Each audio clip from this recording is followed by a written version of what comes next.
Who are you designing for? Yourself or your clients? Today's guest, Kati Curtis, thinks you can do both. In this chat with Gail Doby, Kati discusses how she develops her unique style and seeks clients who appreciate it, rather than morphing her style to fit client expectations. Listen to the full episode to hear this and many more stories.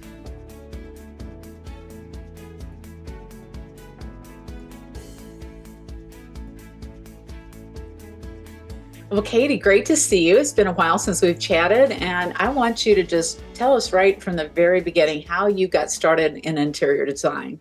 Hi, Gail. It's so great to see you too. You look amazing. And, you're such an important person in my life. And I love any chance I can get to see you. So I always say interior design was in my blood. My dad was a contractor and my uncle was an architect. And I grew up on job sites. There's a great photo of me when I was 2 years old with a hard hat on my head like that. And we designed and built our own house when I was about 10 years old. So I went through that whole transformation of seeing the floor plans to become reality. And I think that it just was that magic of that experience was what made me want to do that for other people. Ah, that's so great. I didn't know that whole story.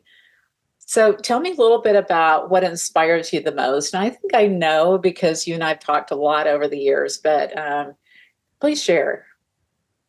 Well, the obvious answer for me, if you know me, is travel, for sure. I am so inspired by my own personal travels, and I love learning about different cultures. I'm really interested in how things are made and where things come from. But it might sound cliche, but I am really inspired by my clients. What makes them tick, where they like to travel. We have a big interview process that we go to when we onboard a client. And we ask them questions like, what are your favorite foods? What are your favorite flowers? What's a typical day? And it's things like that that really inspire me, is getting to the meat really of what inspires my clients. That's what I find inspiring. Well, yes, and I can understand how the travel and the food and all those things would really be important to you and also to your clients. So that's great. So let's talk a little bit about, at what point did you feel that you were doing what you were meant to do? And I know you started at that early age, having that experience with your family, but when did you know this is really what you were meant to be? To be totally honest, I don't know if I still know that. Well, surely you do by now. There are many days that I question if I'm meant to be doing this, but then there are days like today. It's that moment when things start coming together. That is when I'm reassured that I'm meant to be doing this. And you know more than anyone else how difficult the process of a construction, renovation, new construction, whatever it is, how difficult, how laborious, how many details. I often say we make at least 450 decisions a day. And I truly believe that it's a lot. It's a lot of work. It's a lot of blood, sweat, and tears. And there are always those moments on a project when you question, is that the right thing? Is this worth doing? The clients are fatigued, you're fatigued, the contractor's fatigued. And then when it all starts to come together, that's when I know that this is exactly why we do it. And we have gotten, it doesn't happen all the time, but we have gotten some really amazing testimonials, notes, and it happens along, not just when the project ends, but through the process too. When the clients just say, I couldn't have done this without you. You knew how to make this happen. And there's that magical moment on every project when you're just like, this is why we do this. It's so exciting. And it seems like sometimes that we have to go through all of this agony just to get to that little bit of a positive right at the end of the project. So how do you deal with that with your clients?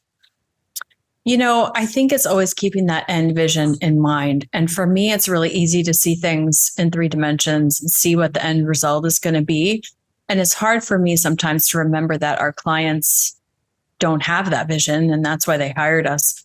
So I think throughout, we have little checkpoints along the way to where we kind of say, hey, remember what this is going to look like in the end when it's been drywall and dust and everything's been taken apart and everything's in shambles and the client starts to wonder, why did I get into this in the first place?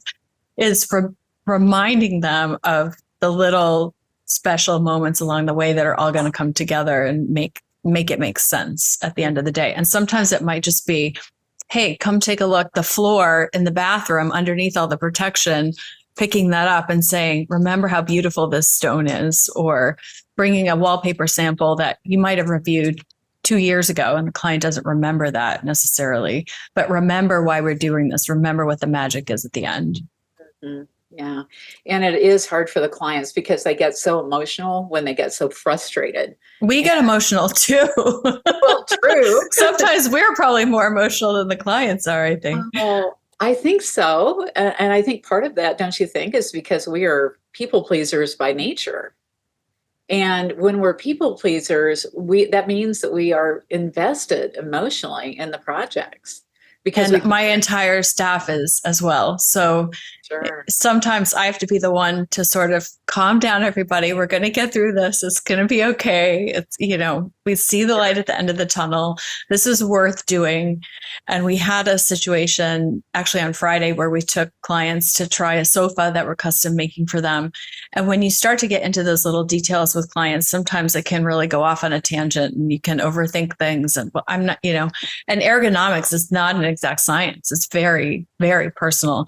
And we like to incorporate a lot of vintage things into projects too, which the level of tolerance of the amount of vintage that is acceptable on a project or with a piece of furniture is sometimes very relative. So we always want the clients to approve and see and touch and feel, but explaining to them why it's important that it's vintage, what the story is behind it, why it costs a certain amount, it has a beautiful patina to it. And I think sometimes they can get frustrated or worried. And then once you take that full circle and then they come back and say, oh, this is why we're doing this. This has a story. This has a history. This has a foundation to it. And that's why we love it. Well, at least you get to that point with them, hopefully most of the time. Yeah. Sometimes it's a little bit, I think a little bit challenging. There are some clients I think that just I seem to enjoy the pain of the project a little bit, maybe a little bit too much. Yeah.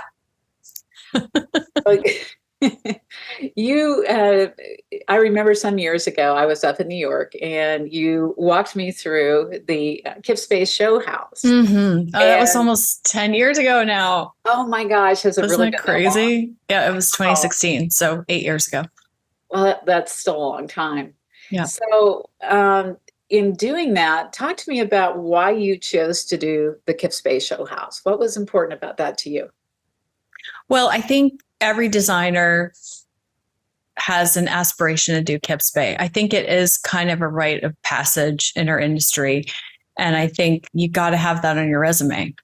It's just one of those things you have to do. So when we were asked to do it, of course, we said yes. And it was an honor and a privilege to be able to do it. It is definitely an experience. And just like any design project, there are ups and downs along the way, for sure. And it's a tremendous investment for any designer to do. Well, I think you probably spent way more than you expected to spend on that one. I think everyone does. Yeah. Of course. Although I knew going in, I had no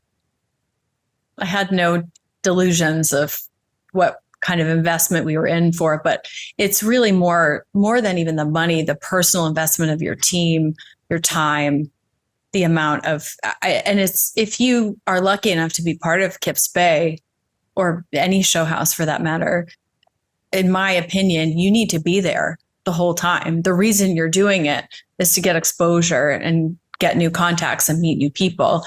And if you're lucky enough to do it, you better be there. You better be there and take advantage of it. Exactly. Well, what did you learn from it? I learned, you can't beat the press exposure and contacts that you get from doing something like that. Every press outlet was walking through. You get a chance to meet the people. They learn about you and who you are. And it's really an opportunity to tout your own design style, be authentically you. You don't have a client. So it's the perfect opportunity where you can just show who you are and have the opportunity to get in front of the press.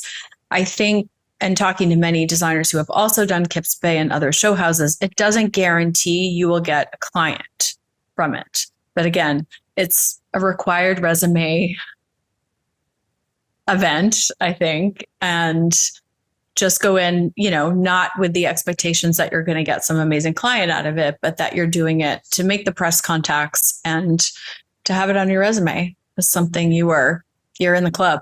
You're in the club now. I see. Well, did you get business from it?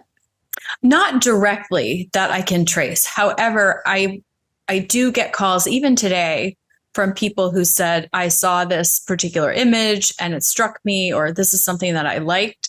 So it being part of our portfolio, it's still on our website. There's some great images we got from it. I think it's just part of the resume, required part of the resume. Would you do it again? I want to say no. However, I would be lying if I were to say that. I would probably not actively apply, but if we were, I hope some people who I'm going to see next Monday aren't listening to this, but if we were asked, we would absolutely do. You could not say no. You would have to do it again. For sure. Well, what did you learn from it that you would do differently, knowing what you know now? I probably wouldn't do anything differently. If there's one thing I would change, it would be I would have pushed my voice even more than I did. But looking back at the time, I think I thought I was pushing it as much as I possibly could have. So maybe it's just growth and change over the past 8 years. That's why I'm looking back saying, I wish I'd gone a little bit further with it. But I think it's Kips Bay. It's your chance to take risks and do things that are authentically you, and you should push that to the max. Yeah, and I think too, it's important to remember that when you're doing a show house, you are investing a lot of money in it, number one, and a lot of time, but you're also not taking that time to work on other projects and do marketing. So did you feel any of the effects of that afterwards about the distraction of working on Kips Bay? Absolutely. It's 100% all consuming. Sure. And it really did take away from client time. It is marketing. So in that way if you can carve out that time to focus on that, but with any other marketing effort, you don't know if and when your efforts are going to pay off. So I think a solopreneur, a single designer should definitely not do it because it would take away way too much from the business. But fortunately, I have a staff and they can help and be a part of it too. But again, if you're doing it and you're lucky enough to be a part of it, you should be there. The designer whose name is on the door should be there. And that will take a tremendous, 6 weeks of time out of your day-to-day that your clients probably aren't going to be so happy about. Right. Well, right. And if you have more people on your team, then you have more time to focus on that as the founder of the company. Right. How many people are on your team now? We have 6. Okay. So you've grown a bit since we started out. I was just thinking that the first time we worked together was 2010. So it's only been 14 years. That's amazing, Gail. It is a long time. So that's amazing. Your husband joined you as COO in your business a few years ago. And so he did. How has that changed your business? It's changed everything. Not just business, life in general, dynamics, everything. It's changed everything. It's been wonderful, challenging, awesome, awful, all of it. Right. And I'm sure he has a few comments too. I'm sure he does. Well, we've had so many people that have brought in their spouses over time. And it's interesting that it's mostly that the women are the designers, the men come in and run the business part of the business. Yeah. And I think that can work really, really well. So what are some of the reasons you brought him on? One reason was, I think, in a lot of your clients who have brought their spouses on, the business starts to become viable enough that it could be I want to say the husband, but it doesn't necessarily mean the husband could possibly leave a job that they're not happy in and be part of the business, and you can survive. I think that's the most important thing. You have to be financially at a place where it's a viable option for your life and your lifestyle. Mm-hmm. I also think that if you get to that point, because I was the person running the business for so long, you have to put away your idea of how you think this is going to go. And maybe that never ends 7 years later. Because if you try to mold that, and I know you have some other clients who have gone through similar things, sure. If you try to make that person into what you need or what you think they should be, it's not going to work. Mm-hmm. And I think the key to Simon's success in the business is that I knew him long enough to know, let me sit back a little bit and see how this is going to play out.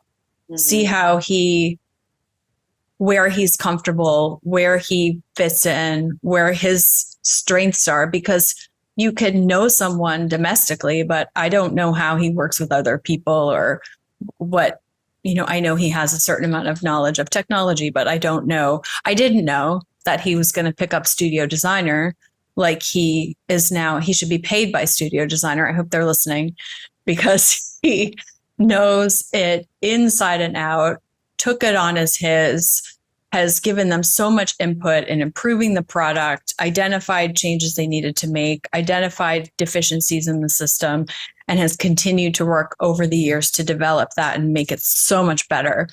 I didn't know that was going to happen.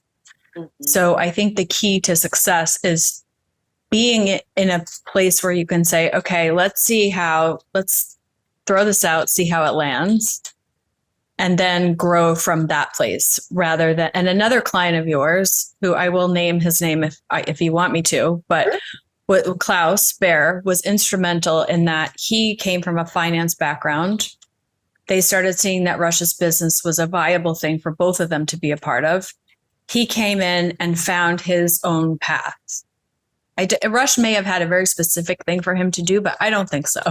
I think it was more, and I hate the word organic, but I think it was more of a real organic process where Klaus carved his own way. Mm-hmm. And Klaus was very generous with us and gave us his job description and told us exactly what he was doing and how he transitioned from finance to design. That is not exactly the path that Simon took, but it was kind of a template for us to use to begin to see how this could work. Mm-hmm. Yes. And there are several other people, Lisa and Philip too, right. And saying he joined the business and again, operations. And so it seems like that's a really great fit to have somebody, especially if you're trying to scale your business or do a larger volume. At some point, you as the founder of the company need to let go of the day-to-day operations and let somebody else run that for you so you can do your part and focus on what you really love to do. So how has your role changed as a result of this? I wish I could say it has changed a lot, because it actually hasn't. Really? Because a lot of the things that Simon does now, I had other people doing. So it just became a consolidation of a lot of those people. And it does, because Simon does the books too. And we had someone in-house doing that, but it's different when it's someone who's totally invested in it. And he's looking at every little thing that comes in and out of this place and knows it and thinks about it and asks the questions. Whereas someone who was working for me might not, although they are completely conscientious, but might not have, I guess, the emotional investment of really questioning maybe what was, to the point where I'm questioned also, don't get me wrong. But just someone who it's very personal to them. So maybe they're going to take an extra look at something. Sure. What would you tell other designers that are thinking of having their spouse or a significant other join the business? You and I don't have children, Gail. Right. Probably for and reason, right? For a reason. And I have heard, although I don't know from personal experience, I have heard that when you have a child, every sort of crack in your relationship comes to the forefront. And I will say working with your spouse is very similar to that. If there are problems, you will have to deal with them. And think about that. before you go. I actually had someone who's not in design, but in PR, who's thinking of bringing on her husband. And I said, just think very hard about this before you do it. Not that I would not recommend it. Just know that every challenge you have in life is going to become a challenge for both of you. And looking back now on COVID, I couldn't have done it without him. I mean, none of us had any idea what to do, but there were some horrible decisions we had to make that I hope I never have to make again. And well, I wasn't expecting to get kind of. It's okay. I didn't have to do that alone. Mm-hmm. But then we had to do it together alone. Like neither one of us had something to fall back on because this is it. Right. You've invested everything in this with the two everything. Of you. Right. And all of your financial success depends on this business being successful. This is it. Right. So any stress that I'm feeling, he's going to be feeling it too. And then how do you, it puts strain on a marriage, but also is this amazing other level of intimacy in your relationship because your goals are both in the same direction all the time. Mm-hmm. Or at least it should be. Yeah. So, speaking of goals, what are the biggest goals that you haven't achieved yet? Every day I have a new goal. So whenever I achieve something, there's always something higher to achieve. And I did see this question on the list of questions and thought about it at length. And, I have certain financial goals. I have goals for my staff and growth for them. I don't necessarily want to get bigger as a firm, but I like to mentor and see people grow and develop and learn and change and see the result of their hard work is really the most important thing to me. Because oftentimes we design something, it doesn't go forward, budget reasons, or, what they buy a different house or something different happens. And you don't always get to see the fruits of your labor. And that's super important to me. Before this call came from a job site that's finishing up. And it's so exciting, that magical moment when you see things happen. But for me, it's like the next one went bigger, better, more,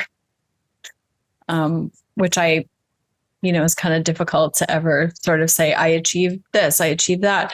I have some publication goals maybe, but I don't, in my older age, I don't care as much about that anymore as I care about working with really amazing clients. I want to work with people who value what we do, who love unique, different things that they can't get anywhere else, that kind of special KCD style that we bring to the table that is growing and changing all the time also. And I had an interesting conversation with a client of mine last month, and we're trying to get her apartment published. And it's been turned down by a couple of publications. And she's an art advisor. She and I hit it off immediately. We have a same vision, which is so important and so magical when it does happen. And I said, I don't understand why this isn't getting picked up. It's just everybody kind of wants the same thing. And she sent me a podcast on that. I haven't listened to the podcast yet. I need to, but it's about how everybody kind of flocks to the same place or wants the same things or goes to the same restaurant or the same, they want to be like everybody else. And Gail, I have to tell you, I never thought about that. I had never thought about that because I want what somebody else cannot have. To me, that's the most valuable, is this one thing that you can't get anywhere else. Nobody else can have it. And I thought that's what everybody else wanted. And maybe they don't, and that's fine. And it's good to me. It's good for me that I learned that from her.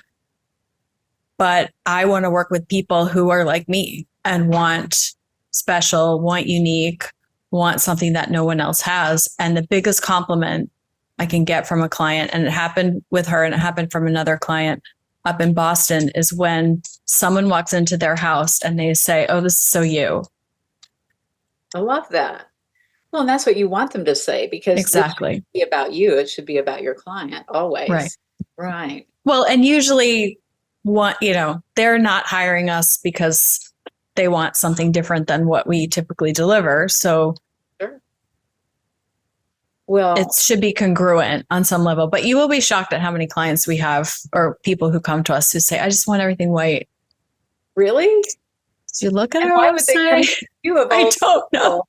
You love color and pattern. I'm still baffled. I'm still baffled. Oh, well, they must look at your work and think she does a great job of that. Therefore, she can do great white on white. Yeah.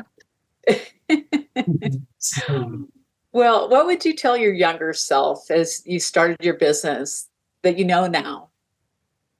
So you have to credit you with this because I walked into a VIP day once and I sat down and you said, from this day forward, you're designing for you. And I immediately started arguing with you about that. No, I have to do what my clients want. I have to. And you said, no. It's not about that. It's bringing your voice to the forefront, being who you are authentically. And I will say I'm still working on this because it does grow and change and develop. And yes, I'm very inspired by my clients and they push me to grow and change too. But if I could go back 30 years, I would just figure out what that is and shout it even louder. Good for you. Now, Yay. last week, we had a bad presentation and I was questioning that. I was questioning that. Maybe we should just be more black and white. Maybe we should just be more generic. Maybe we should. It's not that I'm so confident all the time that that's the right decision, but it's those moments when we're most successful, when someone comes to us and it's a match, it's a fit. And I want what you guys have to offer. That's when we have successful projects. So the question about this past presentation that you did that didn't have the right fit, do you think that was just not the right fit of the client in the first place? I knew it wasn't from day one. Yep, that happens. And when I see that happen, it happens still for many designers. You make a decision to take a project because you know you can do it and We you're did. capable of it. But when you know that it's not a good fit, the hardest thing to do is to walk away from it. The red flags were the red flags were so loud. Oh, I so loud. And even from the brief, we want white, it was very strange.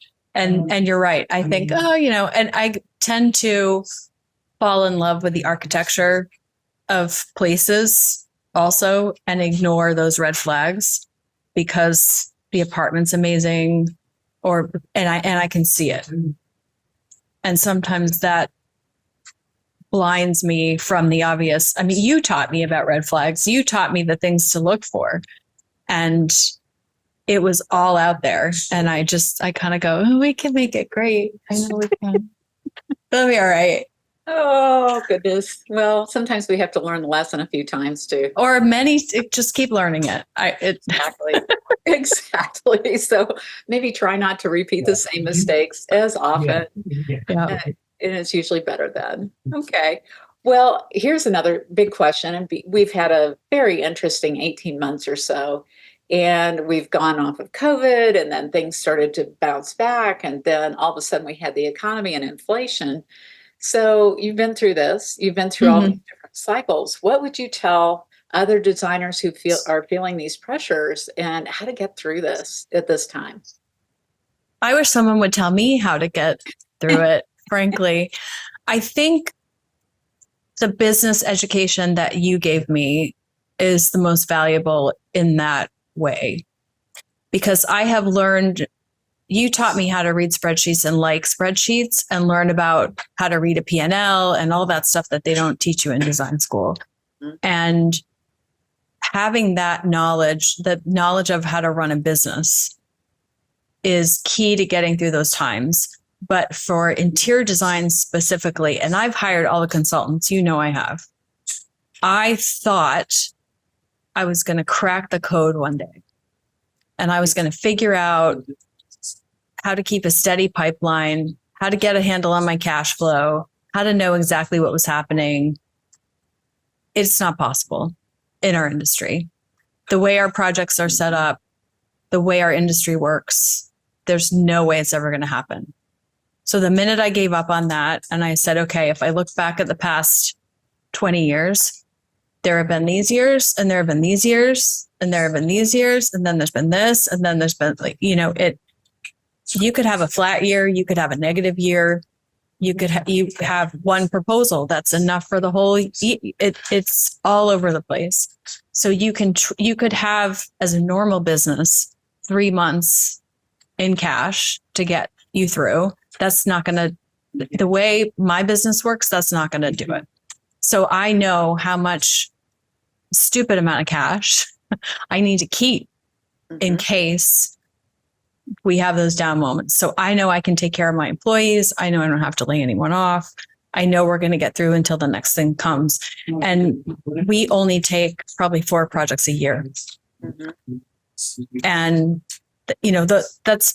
those odds aren't great that, you're going to get those. And I know some big firms who have been through similar situations in that they had the client for 5 years and they can never replicate that moment. And they may stay in business, but they end up having more people, making less money, not ever recreating that moment in time or that client again. So I know that we can have that much fluctuation in the business, and I do my best to plan for it. And I may err on the more cautious side, and I probably should be investing that money or doing something else with it. But I know how much I need in cash for me to feel like if another COVID happened, I wouldn't. And that ended up being okay too, but we didn't know at the time. Sure. In those first months, we had no idea. We couldn't work here in New York. We couldn't do construction. We couldn't go to the office. We couldn't do anything.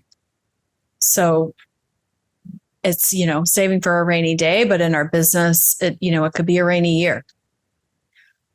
Absolutely right. And I can only appreciate from just the very perspective that I was in New York, right as it was just shutting down. So I was there from the 11th of May to March to the 14th. And it was everything we could do to get out of town. Yeah. And I just really felt for you because I knew that you and our other clients that are there in town were going through that period. And I think New York has had some of the biggest challenges I've ever seen financially. And certainly when the markets are up and down, it affects your business because you have so many clients that are in that industry. And I think it's a misconception within our industry. And I even like to say it like, oh, interest rates don't affect our clients, or recession doesn't affect our client at the level they are. But they start to see their portfolios go down. They're going to hold back. So yes, they may not be on the street or have to sell their homes or something like that, but it does affect, it creates a sense of caution and a pullback that we definitely feel even at the highest end of the market. Right. So you can't ever assume just because you have super high-end clients that they are going to spend money, because they don't always. Not at all. And I was away this past weekend with some industry friends, one of whom is a really incredible architect who I won't mention any names, but she's an incredible architect and was sort of one of those people in my life who I behind the scenes think like, well, if I were her, I wouldn't have these problems or I wouldn't have these issues. But we all have the same problems. It doesn't matter what financial level your client is. It's total personality. You have some clients that are generous and want the best of everything and kind and want the experience to be great. And then you have others who just want to pinch every penny and try to micromanage and control everything and might not be the nicest person either. Sure. Well, you've been in business for a long time. And how have you seen client behavior change over the course of your business? I haven't really seen a trend in behavioral changes as much as it just varies on a case-by-case basis. And further to our prior conversation about not observing red flags, I think that you can tell from that first interview. It's like dating, I guess. You can tell from that first date how it's going to go. And what's the saying? How it begins is how it's going to end. Right. And I think that is very true. However, also like dating, sometimes I can go in and just be like, oh, yeah, he's so gorgeous. It'll be okay.